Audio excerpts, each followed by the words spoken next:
చాలా సంవత్సరాల క్రితము ఒక మిషన్ ఆర్గనైజేషన్ వారు యవనస్తులను మిషనరీలుగా సెలెక్ట్ చేయడానికి బాధ్యతను ఒక పెద్ద అనుభవం ఉన్న మిషనరీకి అప్పగించారు. సో ఒక యవనస్తుడు ఆ మిషనరీ దగ్గరికి వచ్చినప్పుడు ఆయన చెప్పాడు, వచ్చే వారము సోమవారము ఉదయం 5 గంటలకి నా ఇంటి దగ్గరికి వచ్చి కలవమని. సో ఈ మిషనరీ క్యాండిడేట్గా ఉన్నటువంటి యవనస్తుడు 4:55 ఉదయమే ఆయన ఇంటి దగ్గరికి వచ్చి తలుపు తట్టాడు. సో మిషనరీ వచ్చి తలుపు తీసి లోపల కూర్చోబెట్టి వెయిట్ చేయమని చెప్పాడు. ఉదయం 5 గంటల నుండి 8 గంటల వరకు 3 గంటల సేపు వెయిట్ చేసిన తర్వాత మిషనరీ వచ్చి తన ఆఫీస్ గదిలోనికి తీసుకెళ్ళి, నీకు బేకర్ అన్న పదానికి స్పెల్లింగ్ తెలుసా అని అడిగాడు. సో వెంటనే యవనస్తుడు BAKER అని జవాబిచ్చేశాడు. తర్వాత 2 × 2 ఎంతో నీకు తెలుసా అని అడిగితే 4 అని చెప్పాడు. 2 × 2 4 అని చెప్పేశాడు. సో ఆ ప్రకారము ఆ యొక్క ఇంటర్వ్యూ అయిపోయింది. యవనస్తుడిని మిషనరీ పంపించేశాడు. అండ్ సాయంత్రము మిషన్ బోర్డు దగ్గరికి వచ్చినప్పుడు ఈ యొక్క అనుభవం ఉన్నటువంటి మిషనరీ వారితో చెప్పాడు, ఆ యవనస్తుడిని నేను పరీక్షించాను. నేను ఎగ్జామిన్ చేసి టెస్ట్ చేసినప్పుడు మొదట సెల్ఫ్ డినాయల్ విషయంలో, తను తాను ఉపేక్షించుకునే విషయంలో పరీక్షిస్తే అతడు పెందలకడే లేచాడు. 4:55 నా ఇంటికి వచ్చి నిలబడ్డాడు. ఆ తర్వాత అతన్ని 3 గంటలు వెయిట్ చేపిస్తే మంచి సహనాన్ని, పేషెన్స్ని చూపించాడు. తర్వాత చిన్నపిల్లల్ని అడిగేటువంటి ప్రశ్నలు అడిగితే బేకర్ స్పెల్లింగ్ చెప్పమంటే మరి ఎంతో ఓపికతో, లేకపోతే మంచి టెంపర్ కలిగినటువంటి వ్యక్తిలాగా దానికి ఆన్సర్ ఇచ్చాడు. 2 × 2 ఎంతో చెప్పమని చెప్తే వినయ మనస్కుడిలాగా దానికి జవాబు చెప్పాడు. అతడు మంచి మిషనరీగా మారగలడు, అతడికి తప్పకుండా మనం అవకాశం ఇవ్వాలని వారికి రికమెండ్ చేశాడు. సో మన ప్రభు రక్షకుడైన యేసు మనల్ని రక్షించిన తర్వాత, మనము క్రైస్తవులముగా మారిన తర్వాత ఆయన దేహంలో, స్థానిక సంఘంలో అండ్ ఆయన రాజ్య వ్యాప్తి కొరకు మనల్ని పనిముట్లుగా, పరిచారకులుగా వాడుకుంటాడు. క్రీస్తునందున్న ఏ ఒక్కరు కూడా పరిచారకులుగా ఉండకుండా ఉండరు. అందరూ దేవుడి కొరకు వాడబడాల్సినటువంటి వారే. కాకపోతే మనము ఏం చూస్తామంటే మన క్రెడెన్షియల్స్కి ఇంపార్టెన్స్ ఇస్తాం. మనకున్నటువంటి పరిచయ పత్రాలు, లేకపోతే ఉన్నటువంటి అర్హతలకు, వాటి యొక్క సాక్ష్యాధారాలకి మనము ఇంపార్టెన్స్ ఇస్తాం. దేవుడు మన క్యారెక్టర్కి ఇంపార్టెన్స్ని ఇస్తాడు, మన గుణానికి ఇంపార్టెన్స్ని ఇస్తాడు. మనము స్వంతమును ఉపేక్షించుకునే వారమేనా, మనలో సహనం ఉందా, మనలో మంచి వ్యక్తిత్వం ఉందా, మనం త్వరగా కోపపడని వారమా, మనం వినయ మనస్కులమా అనేది చూసి మనల్ని ఆయన పనికి పెట్టుకుంటాడు. చిన్న పని ఇచ్చినా, పెద్ద పని ఇచ్చినా మనం నమ్మకంగా, తీవ్రత గలవారముగా దాన్ని చేస్తే, శ్రద్ధాశక్తులతో దాన్ని చేస్తే ఆ తర్వాత పెద్ద బాధ్యతలను ఆయన మనకు అప్పగిస్తాడు. అది తెలుసుకోవడం మన బాధ్యత. బిబ్లికలీ స్పీకింగ్, వాక్యానుసారంగా మాట్లాడితే అనే క్రిస్టియన్ పాడ్కాస్ట్కి మీలో ప్రతి ఒక్కరికి యేసుక్రీస్తు శ్రేష్టమైన నామమున శుభాలు అండ్ స్వాగతం. మరి 3 వారాల క్రితము బిబ్లికలీ స్పీకింగ్ పాడ్కాస్ట్లో మా చిన్న పాప ఆరోగ్యం గురించి నేను చెప్పాను. ఆ సమయంలో కొందరు మరి ఆమె ఆరోగ్య వివరాలు తెలుసుకున్నారు, తర్వాత ప్రార్థన చేస్తున్నామని చెప్పారు. వారందరికీ మా హృదయపూర్వక కృతజ్ఞతలు. ఆమె ఆరోగ్యంలో ఏమీ పెద్ద ఇంప్రూవ్మెంట్ లేదు. ఇప్పుడు హాస్పిటల్ నుండి డిశ్చార్జ్ అయింది, కానీ ఇంట్లోనే ట్రీట్మెంట్ కొనసాగుతుంది. సో మీరు ఆమె కొరకు ప్రార్థిస్తారని ఆశిస్తున్నాను. దేవుడు మిమ్మల్ని దీవించునుగాక. ఈరోజు మన ఎపిసోడ్లో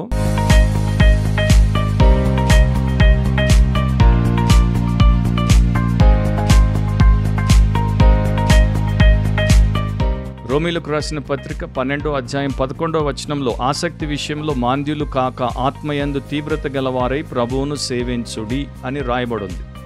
పరిశుద్ధులకు, విశ్వాసులకు, క్రైస్తవులకు రాయబడింది. రోమా 12 ఒక అందమైన అధ్యాయం, కర్తవ్య నిష్టను సూచించేటువంటి అధ్యాయం, శక్తివంతమైన అధ్యాయం అండ్ అది ఆత్మ సంబంధమైన అధ్యాయం.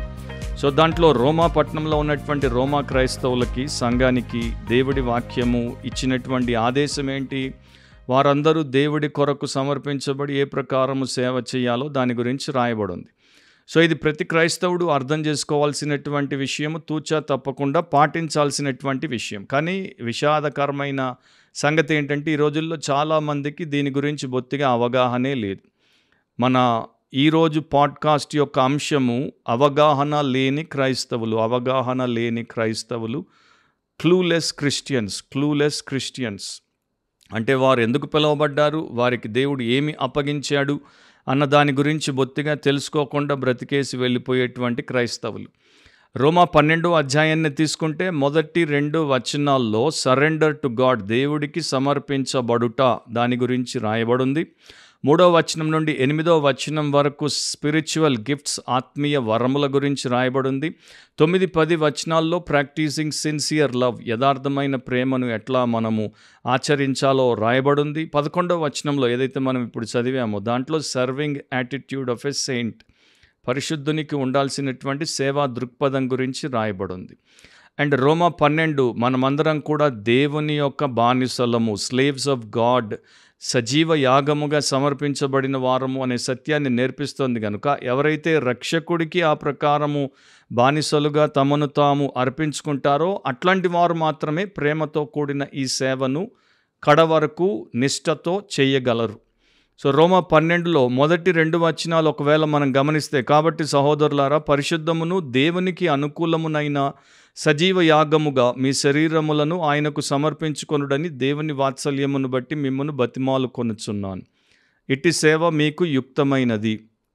మీరు ఈ లోక మర్యాదను అనుసరింపక ఉత్తమమును అనుకూలమును సంపూర్ణమునై ఉన్న దేవుని చిత్తమేదో పరీక్షించి తెలుసుకున్నట్లు మీ మనసు మారి నూతన మగుట వలన రూపాంతరము పొందుడి. సో రక్షించబడిన వారు రూపాంతరము చెందాలి అంటే తప్పకుండా వారి జీవితంలో ఇవి ఉండాలి.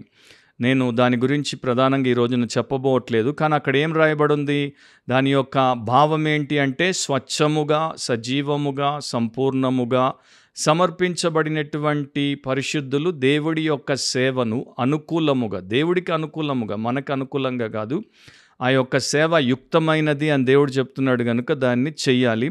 అట్లా చెయ్యాలంటే వారు రూపాంతరపరచబడాలి. అట్లా చెయ్యాలంటే వారు లోక మర్యాదను అనుసరించకూడదు. సో ఇది వారు తప్పకుండా తెలుసుకోవాలి. అండ్ తెలుసుకోవడానికి దేవుడి చిత్తమేంటో దేవుడు గ్రంథంలో రాశాడు. ఆయన చిత్తము మరి ఎంతో ఉత్తమము, అనుకూలము, సంపూర్ణమునై ఉన్నది అని రాయబడింది కనుక దాన్ని తెలుసుకొని మనం అట్లా చేస్తే మనము సజీవ యాగముగా సమర్పించబడుటకు అండ్ యుక్తమైన సేవ చేయుటకు దేవుడు ప్రతి విధమైన అనుకూలతనిస్తాడు, ఆధిక్యతనిస్తాడు, దాన్ని ఆశీర్వదిస్తాడు. ఇప్పుడు 11వ వచనానికి వచ్చేస్తే ఆ ఒక్క వచనంలో 3 సత్యాలు రాయబడ్డాయి. వాటి గురించి క్లుప్తంగా మనము విందాము. మొదటిది, ఆసక్తి విషయంలో మాంద్యులు కాక. ఆసక్తి విషయంలో మాంద్యులు కాక, not lacking in zeal. So ఆ ఆసక్తి అనేటువంటి గ్రీకు పదానికి మరి జీల్ అని, ఆసక్తి అని, డిలిజెన్స్ శ్రద్ధ అని, ఈగర్నెస్ ఆతృత అని, లేకపోతే ఎంతూజియాజం ఉత్సాహము ఆర్ ఎక్సైట్మెంట్, ఉత్తేజము ఆర్ ఉద్రేకము అని అర్థం.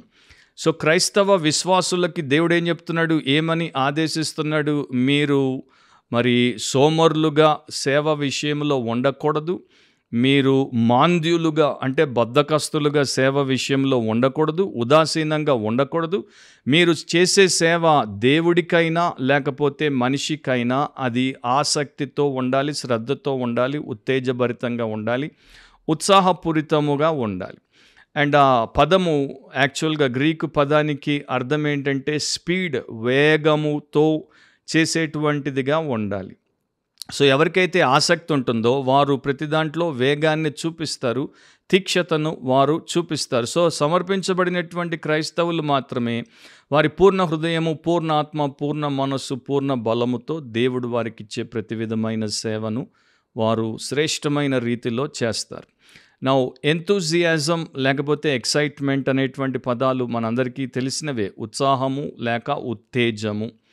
పాత నిబంధనలో ప్రసంగి గ్రంథము 9వ అధ్యాయం 10వ వచనంలో మహామేధావి సొలొమోను ఇట్లా రాశాడు, చేయుటకు నీ చేతికి వచ్చిన ఏ పనినైనను నీ శక్తి లోపము లేకుండా చేయుము. సో చేయడానికి నీ చేతికి ఏ పనైనా ఇవ్వబడినప్పుడు, దాన్ని చేయాల్సి వచ్చినప్పుడు శక్తి లోపము లేకుండా దాన్ని చెయ్యాలి. అంటే దాంట్లో నీవు ఏ రకమైనటువంటి తక్కువ చేయకుండా దాన్ని పరిపూర్ణంగా చేయాలంటే నీవు బద్ధకస్తుడిగా ఉండకూడదు, నీవు ఉదాసీనంగా ఉండకూడదు, నులివెచ్చని వ్యక్తిగా ఉండకూడదు, అశ్రద్ధ గలవానిగా ఉండకూడదు, నీరుగారిన వ్యక్తిగా ఉండకూడదు. కానీ ఆసక్తిపరుడిగా, అత్యాసక్త పరుడిగా అండ్ ఆతృత గల వ్యక్తిగా లేకపోతే ఉత్తేజము, ఉత్సాహము గల వ్యక్తిగా ఉండాలి. రాల్ఫ్ వాల్డో ఎమర్సన్ అనేటువంటి ఒక మేధావి ఎంతూసియాజం గురించి, ఉత్సాహం గురించి ఇట్లా రాశాడు. అది ఒక శక్తివంతమైన యంత్రము. లోకములో ఒక మనిషి ఏదైనా ఘన విజయము సాధించాలి అంటే అతనిలో ఉత్సాహం అనేది ఉండాలి. ఉత్సాహమే అతనికి బలముగా ఉంటుంది. ఉత్సాహం ఉన్నప్పుడు ఆ వ్యక్తి తన ఆత్మను ఆ పనిలో పూర్తిగా పెడతాడు. తన యొక్క వ్యక్తిత్వాన్ని దాని మీద ముద్రిస్తాడు. చురుకుగా ఉంటాడు, బలంగా ఉంటాడు, ఉత్తేజభరితుడిగా ఉంటాడు, నమ్మకంగా ఉంటాడు. తన ఎదుట ఉన్నటువంటి లక్ష్యాన్ని సాధిస్తాడు.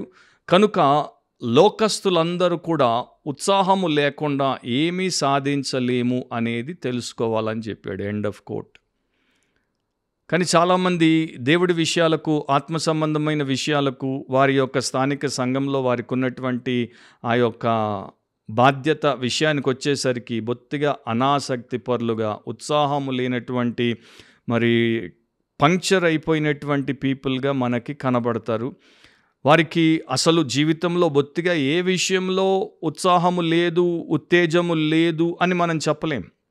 వారికి ఇష్టమైనటువంటి విషయాల్లో ఎక్సైట్మెంట్ ఉంటుంది, ఎంతూజియాజం ఉంటుంది. కానీ వారికి దేవుడి విషయాలు, దేవుడి యొక్క సేవ ఇష్టము లేదు అన్నది వారు నిరుత్సాహపరులుగా ఉన్నప్పుడు, అనాసక్తి పరులుగా ఉన్నప్పుడు వారు మనకి చూపించేస్తారు.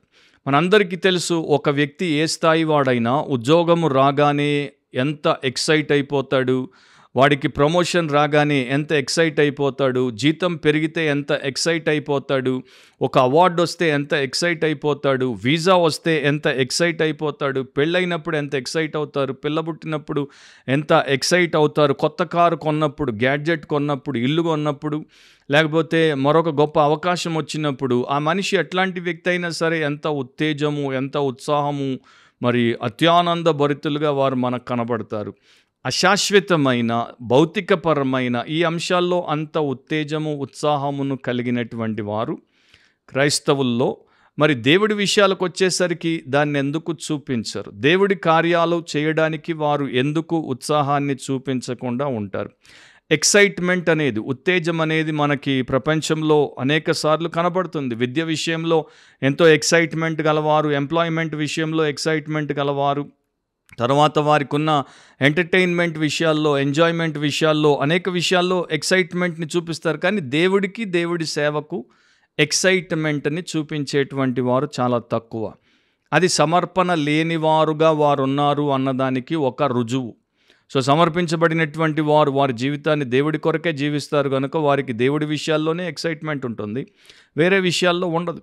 ఒక క్రికెట్ మ్యాచో, ఫుట్బాల్ మ్యాచో, లేకపోతే హాకీ మ్యాచో, లేకపోతే సినిమానో, లేకపోతే యూట్యూబ్ కార్యక్రమమో, లేకపోతే ఫేస్బుక్లో ఒక లైవ్ స్ట్రీమింగో, లేకపోతే ఇన్స్టాగ్రామ్ రీల్సో చూసేటప్పుడు వారికి ఉన్నటువంటి ఉత్సాహము క్రైస్తవ సంఘంలో దేవుడి పరిచర్యలో వారు ఆరాధనలో పాల్గొన్నప్పుడు, భక్తులు పాడుతున్నప్పుడు, లేకపోతే సేవకులు ప్రార్థనలు, ప్రసంగాలు చేస్తున్నప్పుడు ఆ ఉత్సాహం మనకి కనిపించదు. ఒక వాట్సాప్ మెసేజో, ఫేస్బుక్ పోస్టో, లేకపోతే ఇన్స్టాగ్రామ్ మెసేజో వారు చూసినప్పుడు వారికి ఉన్నటువంటి ఉత్సాహము పరిశుద్ధ గ్రంథమైన బైబిల్ని వారు తిప్పి చదువుతున్నప్పుడు వారిలో మనకు కనిపించదు. ఒక అపరిచితుడితో అంతము లేకుండా చాటింగ్ చేయడంలో వారికి ఉన్నటువంటి ఆ బలము, ఉత్సాహము మరి వారి యొక్క ప్రాణప్రియుడు రక్షకుడైన యేసుక్రీస్తుతో వారు ప్రార్థనలో సమయం గడుపుతున్నప్పుడు మనకి కనిపించదు. ఈ లోకానికి, వారు పనిచేసేటువంటి సంస్థలకు, గవర్నమెంట్, ప్రైవేట్ కంపెనీలకు 365 రోజులు బలపడి, లేకపోతే వారి యొక్క కష్టాన్నిచ్చి పనిచేయమంటే ఉత్సాహంతో చేస్తారు. కానీ 2 గంటలు వారానికి దేవుడి సంఘంలో మీరు నిష్ఠతో పని చేయమంటే చెయ్యరు. వారు సాధించిన ఘన విజయాల గురించి మరి అలసిపోకుండా ఎంతమందికి ఎన్నిసార్లు చెప్పమన్నా చెప్తారు, అంత ఉత్సాహాన్ని చూపిస్తారు. కానీ యేసుక్రీస్తు సాధించిన నిత్య కార్యము, విమోచన కార్యము గురించి, ఆయనకున్న విశిష్ట మహిమల గురించి ఒక్క 5 నిమిషాలు చెప్పమంటే అలసిపోయినట్టు, అనాసక్తి పరులుగా మనకి వారు కనబడతారు. సో ఇది క్రైస్తవ లోకంలో అత్యధికుల్లో మనకు కనబడేటువంటి ఒక దురదృష్టకరమైన, దుఃఖకరమైనటువంటి విషయం.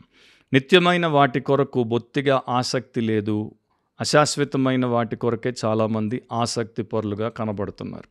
సో సగము హృదయంతో మనము దేవుడి సేవను చేయలేము, దేవుడిని ప్రేమించలేము, దేవుడి కొరకు మనము జీవించలేము. అది గుర్తుపెట్టుకోవాలి. పరిశుద్ధులు క్రీస్తు శరీరంలో అవయవములు వారు చచ్చుబడినట్టు లేకపోతే చాతకాని వారిలాగా ఉండనే కూడదు. ఒకవేళ మన శరీరంలోనే ఏదైనా అవయవము పని చేయలేదనుకోండి, ఎంత బాధ అనిపిస్తుంది. చేయాల్సినటువంటి ప్రతి ప్రయత్నము చేస్తాం, వెంటనే అది మరలా పని చేసేటట్టు. పని చేయకపోతే మనకు అసౌకర్యం, పని చేయకపోతే మనము అవమానంగా ఫీల్ అవుతాం. కానీ అదే దేవుడి సంఘములో ఒక అవయవముగా ఉన్నటువంటి క్రైస్తవుడు, క్రైస్తవురాలు, నీవు నేను అదే స్థితిలో ఉంటే మరి అదెంత దౌర్భాగ్యపు స్థితి. ప్రొఫెసర్ స్టూవర్ట్ అనేటువంటి భక్తుడు ఇట్లా అనేవాడు, religion is not a thing of the stars, it is a thing of the streets అని. భక్తి అనేది నక్షత్రాలకు సంబంధించింది కాదు, గగనానికి సంబంధించింది కాదు. భక్తి అనేది నడి వీధుల్లో మనము బ్రతికే బ్రతుక్కి సంబంధించింది.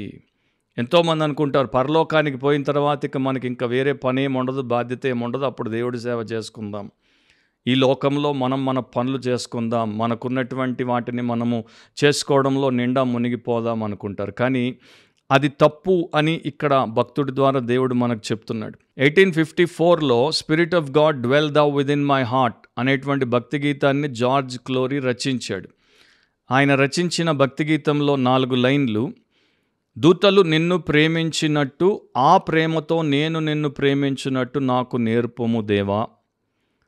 ఆ ఒకే ఒక పరిశుద్ధమైనటువంటి ఉత్తేజముతో నన్ను నడినెత్తి నుండి అరికాలి వరకు నింపుము.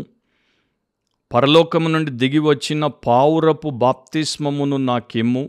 నా హృదయమును బలిపీఠముగా అండ్ దాని మీద నీ ప్రేమనే మండే అగ్నిగా చేయుము ఓ దేవా అని ఆయన రాశాడు.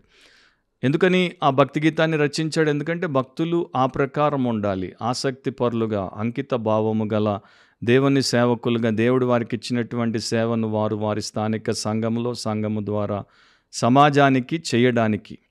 రెండవది ఫర్వెంట్ ఇన్ స్పిరిట్, ఆత్మయందు తీవ్రత గలవారై. సో మొదటి దాన్ని మనం చేసినప్పుడు రెండవ దాన్ని మనము చేయగలం. మొదటి దాన్ని మనం కలిగి ఉంటే, అంటే ఆసక్తి విషయంలో మాంద్యులము కాకుండా ఉంటే, ఆసక్తి పరులముగా ఉంటే, అప్పుడు మనం ఆత్మయందు తీవ్రత గలవారమై ఉంటాం. సో ఆత్మయందు తీవ్రత గలవారమై అంటే ఆత్మలో మనము మండేటువంటి వారముగా. ఇది మనంతట మనము సాధించేటువంటి విషయం కాదు. మన మీద పరిశుద్ధాత్ముడు అల్లాడి ఆయనకు మనము సమర్పించుకున్నప్పుడు, పరిశుద్ధాత్ముడు మనలో కార్యము చేసినప్పుడు, ఆయన మనల్ని మండింపచేసినప్పుడు మనము మండడం మొదలు పెడతాం. ఆ తీవ్రత అనేటువంటి గ్రీకు పదానికి లిటరల్ మీనింగ్ ఏంటంటే మండడము లేకపోతే ఉడకడము. నీటిని మనము గిన్నెలో పోసి పొయ్యి మీద పెట్టి బాగా ఉడికించినప్పుడు అది బబుల్స్ వస్తాయి చూడండి, బుడగలు ఎగిరిపడుతుంటాయి. తర్వాత నీరు అట్లా సలసల మరిగినప్పుడు ఎగిరి పొంగుతో బయటపడుతుంటాయి చూడండి. బాయిలింగ్ పాయింట్కి వచ్చిన తర్వాత అది ఎట్లా సలసల మరిగి కుత ఉడికి అన్నం కూడా ఎట్లా ఎగిరి గింజ పడుతుంటుందో, ఆ ప్రకారము మీ ఆత్మలో తీవ్రతను మీరు దేవుడి కొరకు, దేవుడి విషయాల కొరకు కలిగి ఉండమని వాక్యము మనల్ని హెచ్చరిస్తోంది. అదే పదము అపోస్తలుల కార్యములు 18వ అధ్యాయం 25వ వచనంలో అపోలోను సూచించి రాయబడింది.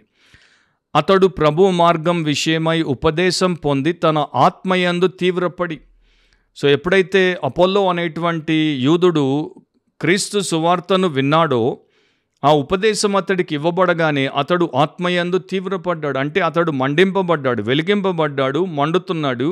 ప్రకాశమానముగా కుత అతని యొక్క ఆత్మ దేవుడి కొరకు కుతూహలముతో ఉడకడం, లేకపోతే అట్లా అది ఉప్పొంగడం అనేది మనకి చూపించబడుతుంది. అందుకని అపోలో అనేటువంటి భక్తుడు ఎంత గొప్పగా దేవుడి చేత వాడబడ్డాడో బైబిల్ చరిత్ర మనకి చెప్తాయి. సో ఉత్తేజభరితమైనటువంటి జీవితాన్ని దేవుడు క్రైస్తవ విశ్వాసులకు ఇచ్చాడు. ఒక అన్యుడు మిషనరీ వెళ్ళిపోతున్నప్పుడు ఆ వృద్ధుడికి చెప్పాడు, మీరు వేడి హృదయములు కలిగినటువంటి వారిని మా దగ్గరికి పంపండి. Send us men with hot hearts. వేడి హృదయములు గలవారిని మా దగ్గరికి పంపండి. ఎందుకంటే వేడి లేనటువంటి వాడు, వామ్ హాట్ లేనటువంటి వాడు దేవుడి సేవలో తీవ్రతను చూపించడు, వాడు ఉపయోగపడడు. అండ్ క్రైస్తవులకి వేడి హృదయాలు ఎందుకు అవసరం అంటే లోకమంతా కూడా చల్లబారిపోయింది. మనం ఒక చల్లని ప్రాంతానికి వెళ్తే మనల్ని మనము వెట్టపుట్టించుకొని వేడిగా ఉంచుకుంటాం, లేకపోతే మనం బ్రతకలేం. అదే ప్రకారము చచ్చేటువంటి లోకంలో మనం కూడా చచ్చిన వారిలాగా, చచ్చుబడిన వారిలాగా, చేతగాని వారిలాగా ఉంటే దేవుడు ఈ లోకాన్ని దీవించలేడు. కాబట్టి క్రైస్తవులకి ఏముంది అంటే హాట్ హెడ్స్ ఉన్నాయి, కానీ కోల్డ్ హార్ట్స్ ఉన్నాయి. వేడి తలకాయలు, వేడి మనసులు. వారిని ఎవరైనా ఏదన్నా అంటే వెంటనే వారికి ఉక్రోషం వచ్చేస్తుంది, విపరీతమైన కోపం వచ్చేస్తుంది. అక్కడ తల్లో వారు సలసల మండిపోతుంటారు. అది మనకు ఉండకూడదు. సో మనకి ఇక్కడ కూల్ హెడ్ ఉండాలి, అంటే మనకి చల్లని మనస్సు ఉండాలి అండ్ వెచ్చని హృదయం ఉండాలి. కూల్ హెడ్, వార్మ్ హార్ట్, అది క్రిస్టియానిటీలో దేవుడు వాడేటువంటి విషయాలు అండ్ దేవుడి మహిమ కొరకు ఉపయోగపడేవి. డొనాల్డ్ గ్రే బార్న్హౌస్ అనే భక్తుడు ఇట్లా రాశాడు: ఆత్మ యొక్క ఆ ప్రకాశము, క్రీస్తు ప్రేమ మన హృదయమును తాకినప్పుడు మన హృదయానికి వెచ్చదనాన్ని కలిగిస్తుంది. సో యేసుక్రీస్తు నన్ను ప్రేమించి నా పాపముల నుండి నన్ను వెదికి రక్షించుటకు తన్ను తాను అర్పించుకున్నాడు అన్న సత్యము ద్వారానే ఇది మనకు లభిస్తుంది. పరిశుద్ధాత్ముడు మన హృదయాల్లో ఉండి విమోచన కార్యాన్ని మనకు వివరించినప్పుడు దీన్ని మనం అనుభవపూర్వకంగా తెలుసుకుంటాం. అండ్ అట్లాంటి జ్ఞానము మనము సంపూర్ణంగా దేవుడికి సమర్పించబడే వారముగా, ఆయన కొరకు మండే వారముగా చేస్తుంది అని ఆ భక్తుడు చెప్పాడు. నా బైబిల్ని మీరు చదివినప్పుడు అపోస్తలుడైన పౌల్ని తీసుకోండి, పేతుర్ని తీసుకోండి, యోహాన్ను తీసుకోండి, స్టెఫన్ను తీసుకోండి. వీరందరూ కూడా దేవుడి కొరకు ఆత్మయందు విపరీతమైన తీవ్రతను కలిగినటువంటి భక్తిపరులు. వీరిని ఏదైనా ఆహుతి చేసింది అంటే, వీరిని ఏదైనా పూర్తిగా కబలించుకుంది, కన్జ్యూమ్ చేసింది అంటే అది కేవలం దేవుడి యొక్క విషయాలు మాత్రమే. సో వారు ఎంత బలాన్ని చూపించారు, ఎంత ఆసక్తిని చూపించారు, ఎంత ఉత్సాహాన్ని చూపించారు. వారిని మరి అరెస్ట్ చేసినప్పుడు, లేకపోతే వారిని దెబ్బలు కొట్టినప్పుడు, ఈ నలుగురు కూడా దెబ్బలు తిన్నారు, ఈ నలుగురు కూడా నిందల పాలయ్యారు, ఈ నలుగురు కూడా చెరసాలకు, స్టెఫను పోలేదు కానీ మిగతా ముగ్గురు పోయారు. సో ఇట్లా ఉన్నప్పుడు కూడా వారి యొక్క ఆసక్తి తగ్గలేదు, ఉత్తేజము తగ్గలేదు. వారు ఇంకా సూపర్ మ్యాన్లుగా, అంటే అసాధారణమైనటువంటి మనుషులుగా దేవుడి కొరకు వాడబడ్డారు. ఎందుకంటే యేసుక్రీస్తును వారు మాదిరిగా తీసుకున్నారు. ఆయన ఆత్మలో ఎట్లాంటి తీవ్రతతో విమోచన కార్యాన్ని జరిపించాడో అట్లాగే వారు బ్రతికారు. యేసుప్రభు గురించి యోహాను 2లో ఒక మాట ఉంటుంది: నీ ఇంటిని గూర్చిన ఆసక్తి నన్ను భక్షించుచున్నది.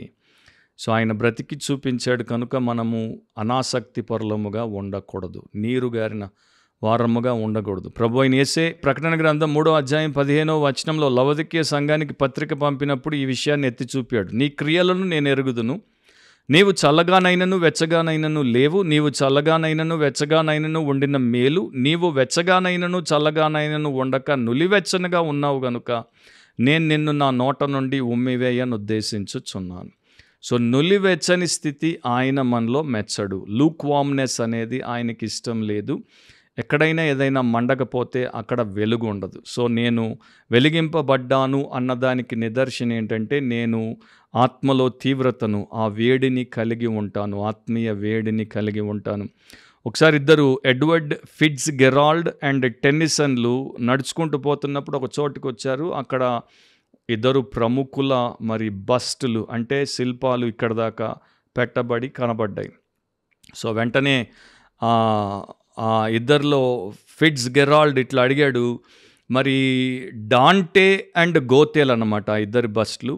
సో డాంటేలో ఉన్నదేంటి, గోతేలో లోపించినదేంటి అని అడిగినప్పుడు టెన్నిసన్ వెంటనే చెప్పాడు, డాంటేలో డివైన్ ఇంటెన్సిటీ ఉంది, అంటే దైవికమైన తీవ్రత ఉంది, అది గోతేలో లేదు. సో అట్లాగే ఈ రోజున దేవదూతలు వచ్చేసి క్రైస్తవ సంఘాలను, క్రైస్తవులను, నిన్ను నన్ను చూసినప్పుడు వారు కూడా అట్లాగే ముచ్చట పెడితే, వారు నిన్ను చూసినప్పుడు, మరి నీ పక్క వ్యక్తిని చూసినప్పుడు వారిలో తీవ్రత ఉండి నీలో లేకపోతే, వీరిలో దైవిక తీవ్రత ఉంది, వీరిలో లేదు అని అంటే నీ పరిస్థితి ఎట్లా ఉంటుంది? మూడవది సర్వింగ్ ద లార్డ్, ప్రభువును సేవించుడి. సో అది ఆదేశం అన్నమాట. మీకు ఇష్టం ఉంటే చెయ్యండి, లేకపోతే పర్వాలేదు, కాదు, ప్రభువుని సేవించండి. సమర్పించబడ్డారు, మీరు దేవుని యొక్క బానిసలు. ఆయన వెలపెట్టి మిమ్మల్ని కొనుక్కున్నాడు కనుక మీరు ఎందుకు కొనబడ్డారు? మీకు దేవుడు ఎందుకు ఊపిరినిస్తున్నాడు? దేవుడు మీకు ఎందుకు జీవాన్ని ఇచ్చాడు? దేవుడు మీకు ఎందుకు ఆహారాన్ని ఇస్తున్నాడు? దేవుడు మిమ్మల్ని ఎందుకు పోషిస్తున్నాడు? ఎందుకు మిమ్మల్ని ప్రాణం పోకుండా కాపాడుతున్నాడు? అంటే ప్రభువుని సేవించడానికి. సో క్రైస్తవ పద్ధతిలో మొదటి ప్రాధాన్యత ఏంటి అంటే దేవుడి చేత రక్షింపబడిన తర్వాత దేవుడి సేవ చేయడానికి సమర్పించబడతారు.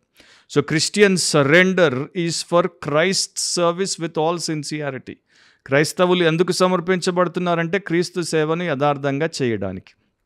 కానీ ఇది ప్రస్తుతం ప్రపంచవ్యాప్తంగా ఈ దేశం ఆ దేశం, ఈ జాతి ఆ జాతి, ఈ భాష ఆ భాష అని లేకుండా అన్ని చోట్ల మనకి స్థానిక సంఘాల్లో ఇది కనపడటలేదు. సేవ చేసేటువంటి వారు కొందరు, సేవ చేయించుకునేటువంటి వారు ఎక్కువ. సంఘాలకు ప్రతి వారం వచ్చేటువంటి స్త్రీలు, పురుషులు, పిల్లలు, పెద్దలు అక్కడికి వచ్చినప్పుడు వారికి మంచిగా అక్కడున్న వారు సేవ చేయాలని ఆశ పెట్టుకుని వస్తారు. వారిని పట్టించుకోకపోతే, వారిని పలకరించకపోతే, వారి వైపు ప్రేమతో చూడకపోతే, వారికి ప్రైజ్ ద లార్డ్ చెప్పకపోతే వెంటనే వారు మరి చాలా బాధపడిపోతారు, ఫీల్ అయిపోతారు. ఎందుకంటే వారి మనస్తత్వంలో లోపం ఉంది.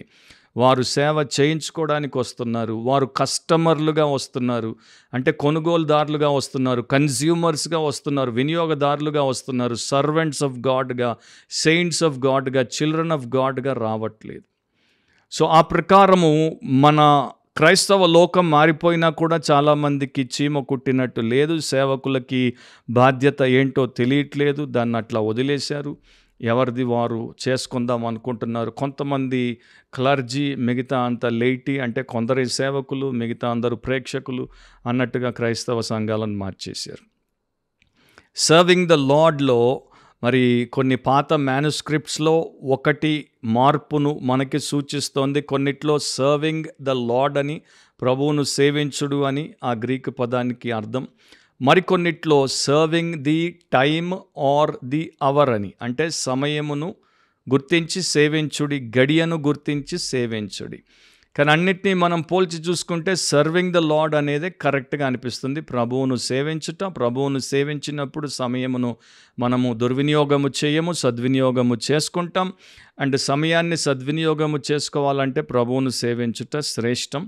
అండ్ సేవ ఎవరికి ఇవ్వబడింది? ఇంతకుముందు నేను చెప్పాను, దాసులు లేకపోతే బానిసలు. యాక్చువల్గా బానిస అని దాని యొక్క అర్థము.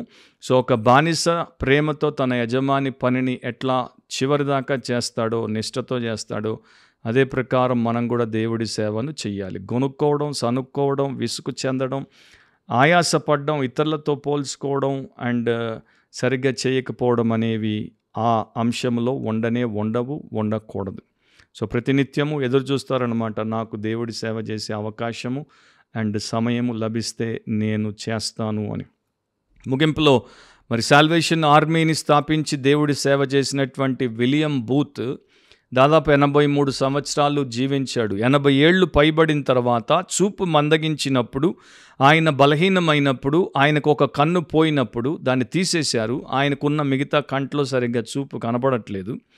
అట్లాంటప్పుడు ఆయన లండన్లో 4000 మంది ముందు ప్రసంగం చేయడానికి నిలబడినప్పుడు వారికి ఇట్లా చెప్పాడు, నేను మానవాళికి ఇంకా ఎంతో చేయాలనుకుంటున్నాను, యేసు కొరకు నేను ఇంకా ఎంతో చేయాలనుకుంటున్నాను. 80 ఏళ్ళు పైబడిన వృద్ధుడు, ఒక కన్ను పోయింది, ఇంకో కన్ను సరిగ్గా కనపడదు, బలం ఉడిగిపోయింది. ఆయననే మాటలు ఇవి.